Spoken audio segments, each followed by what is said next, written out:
a little bit of update. So, ang hirap magsalita because kagagaling ko sa on. Una is sumakit muna yung nanakit muna yung lamunan ko, and then naging sipon siya, tapos hirap magsalita kasi masakit, parang dry, and sinat din ako. So, pero nagtatry pa rin talaga ako mag-review kasi may bago ang midterms is meron kami yung semestral test, semestral quiz, chapter test, and sobrang dami niya. And hindi siya nagpapasa kasi ng PowerPoint. So, it's an update. So I just literally finished ironing my uniform, and narinig pa rin yung boses ko kasi nga ang gagaling ko lang, and yung temperature is bumaba kasi dito na 27.8 is 36.5 na anyways. Naglagay ako ng ganito at hindi pa ako nila ng ganito kasi sobrang dami ko palang naitanin. Tapos naiiyak ako ngayon kasi sobrang niya. Tapos nag-practice din ako ng so much kasi sa Thursday na siya. Plus napkin folio, so kailangan ko talagang galingan. Doon ako sa lalo yung so, lalamunin tayo. Lalamunin muna natin yung hiya. And talagang pag-iigihan ko, promise. Hindi pa ibibigyan. I swear. So guys, listen to Taylor Swift's Real Life Showgirl because hindi ko nagsisisipan.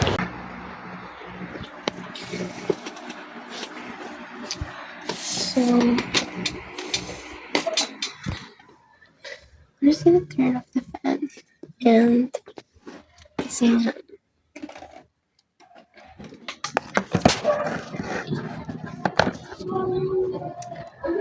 so here's the thing, diba in-update ko kayo na masama yung pakiramdam ko dito, wait lang. So nag-update ako sa inyo guys, diba na masama yung pakiramdam ko last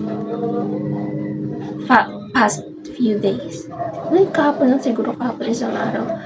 Tapos ngayon naman, ayun, medyo ganun pa din. And yung voice ko is, but I love this voice. Parang every time na yung voice ko is medyo raspy, parang ang sarap yung pakinggan, parang hot. But at the same time, masakit siya kasi raspy nga eh. Medyo masakit, magaspang, nag-dry talaga yung lalamunan ko. Super takot talaga kumain ng matamis after that. Parang traumatized. Pero pag nagbanda rin, ito na naman tayo. Nagka-pimple na nga ako. Tapos, ito, kwento ko lang. Baka kasi hindi ko ba kwento to, ay ginawa ko siyang ikwento kasi nga, this vlogs, yung mga vlogs ko na to is para sa future ko kasi nga, gusto ko ipakita sa future ko kung ano yung mga nangyari sa past niya.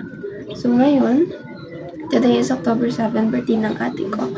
And at the same time, medyo may kaba kasi next week midterms namin. But this week, medyo kaba talaga intense. Hindi man intense, pero hindi ko ba ma-determine kung kaba ba siya or excitement. Kasi nga, Thursday, today kasi is Wednesday. Tuesday. And then on Thursday, practical exam namin sa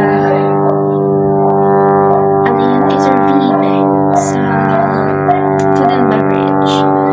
And so, gagawin na showmanship, and then after that is something folding. And sa showmanship, you have to showcase your talent.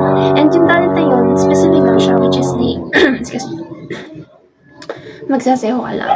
So, para sa isang tao na kagaya ko na hindi naman talaga dancer, or I don't know, pero feeling ko dancer talaga ako. Nahihiya lang ako. So, meron na tayong sasayawan, which is, di ba nag-order ako nito? dalawa pa in-order ko, grabe. Ako mag-gabi ko lahat. So, hindi ako pumayag na hindi ko siya magagamit. So, ipapanghuli ko siya. This is for Gabriella. Gabriella. Diba? And, so, ang song ko is background music. For dancing is Sports Car with Tina Gray. And then, the what do you call it? Hopalite, how do you pronounce it? Opalite,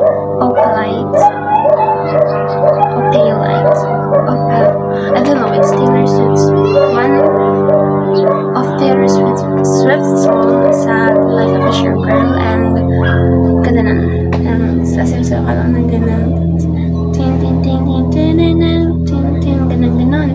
And then yung background music ko naman nagagamitin sa showmanship, sa napkin folding is Sports Car pa din, but mix siya ng buttons.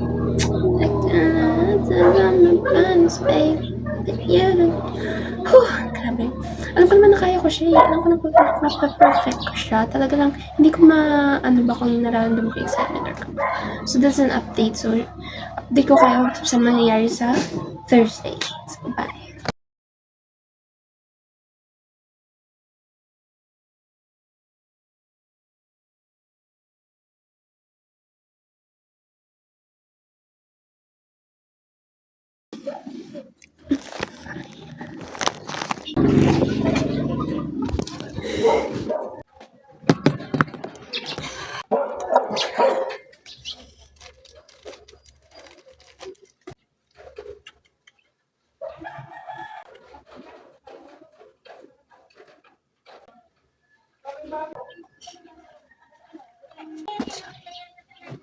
Update ko lang.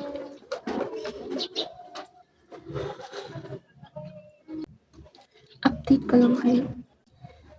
Finally, natapos na yung araw, natapos na yung midterms namin sila.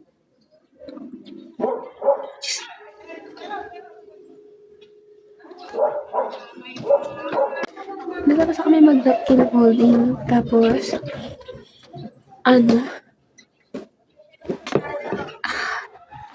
time to bit yung a bit ko ni-record kasi 1 minute and 27 seconds yung nagamit kong time. So, okay na din.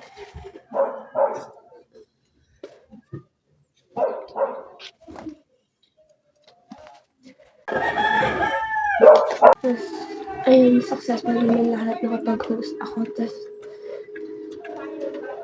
okay, medyo may konting conflict lang. Matigil naman mag-career record kanina kasi hindi naman inaasahan yun kasi hindi kami naka-uniform.